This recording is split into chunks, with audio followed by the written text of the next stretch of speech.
Right. So you're hitting multiple facets of what you might be doing movement wise by some of the things you just suggested there. I'm surprised you didn't mention push-up pluses. That's a new popular one that Yeah, I the actually so past that 10 we years what has gained traction.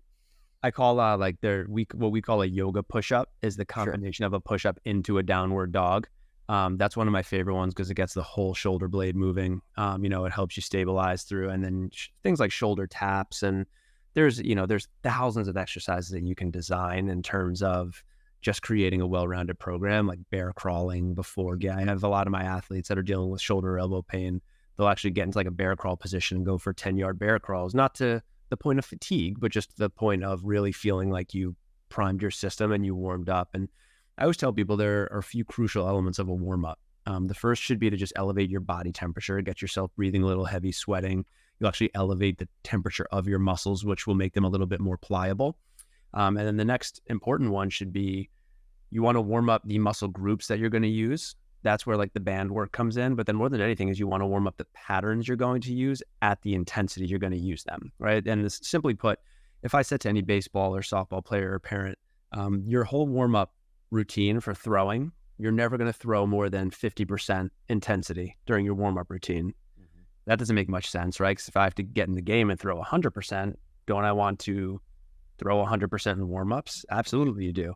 But most athletes, especially middle school, high school, some college, because they can get away with maybe not warming up as much. And you and I know very well that we can't really get away with that anymore. But I see more than anything that a well-designed warm-up routine that's high intent can prevent most injuries that happen on a field, especially muscle strains and ligament sprains. What are your thoughts talking about warm-ups here? What are your thoughts on when people do certain exercises, certain compound movements, like say a Mhm. bench press, like a squat? What are your thoughts on doing those last in the workout program, doing the supplemental exercises first, really firing and warming up those joints and saving the bench press and the squat for last? In other words, are doing those two things last in your workout program, does that prevent or at least help prevent certain injuries that might occur if you were to do those two exercises first?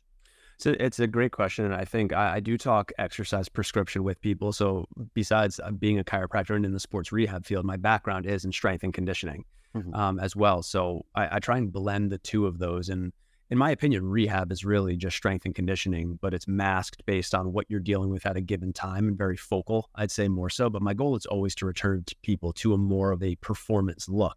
And a lot of people that have worked with me will say, like, by the tail end of your treatment plan, it basically looks like a strength and conditioning session. It's just very tailored, I think, around what you're dealing with.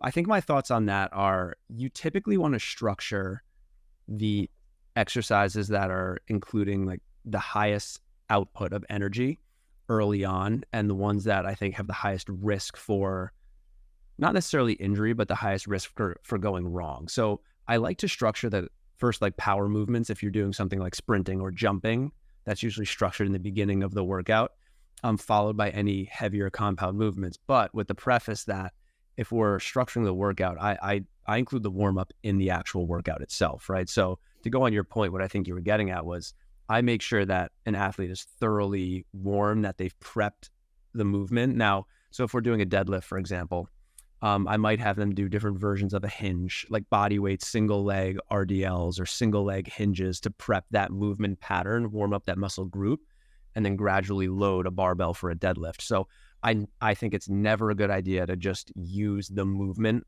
as a warm up necessarily, unless you want to be there for quite a long time. So like if you're going to get up and deadlift 200 pounds in your working set, just to go into the gym cold, load a bar with 100 pounds, then 150, then 200.